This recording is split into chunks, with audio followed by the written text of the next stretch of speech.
நாம் திமுக கூட்டணியை விட்டு வெளியே வந்தோமானால் ஒரு பையன் நம்மள சீண்ட மாட்டான், பேச மாட்டான், ஒரு ஆள் கூட பேச மாட்டான். சில பேர் நல்ல ஆள்னு சொன்னாலும் சொல்லுவான், திருமாவளவன் இப்பதான் நல்ல முடிவு எடுத்திருக்கிறாரு, வெரி குட், சபாஷ்.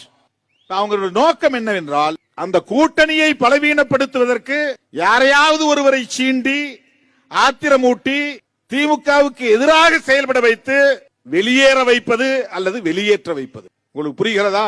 இதுதான் அரசியல். நீங்க எல்லாம் சமூக வலைத்தளங்கள்ல கண்டபடி பேசக்கூடாது, எழுதக்கூடாது, உணர்ச்சி வயப்படக்கூடாது. தேர்தல் நெருங்க நெருங்க கவனமாக இருக்க வேண்டும். எவனாவது ஏதாவது உளறிக் கொண்டிருக்கட்டும், அதை பொருட்படுத்தவே வேண்டாம்.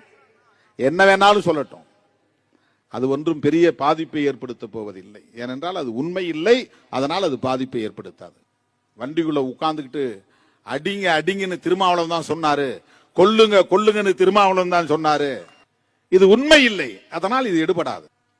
திட்டமிட்ட பொய், அதனால் அது எடுபடாது. சும்மா அவனுங்களே ஒரு வீடியோ போட்டு அவனுங்களே பார்த்துட்டு இத்தனை ஷேர் போயிருக்குது, வைரலா போயிட்டுன்னு அவனுக்குள்ளே சர்க்குலேட் பண்ணிட்டே இருப்பாங்க. நாம் அதை பொருட்படுத்த தேவையில்லை.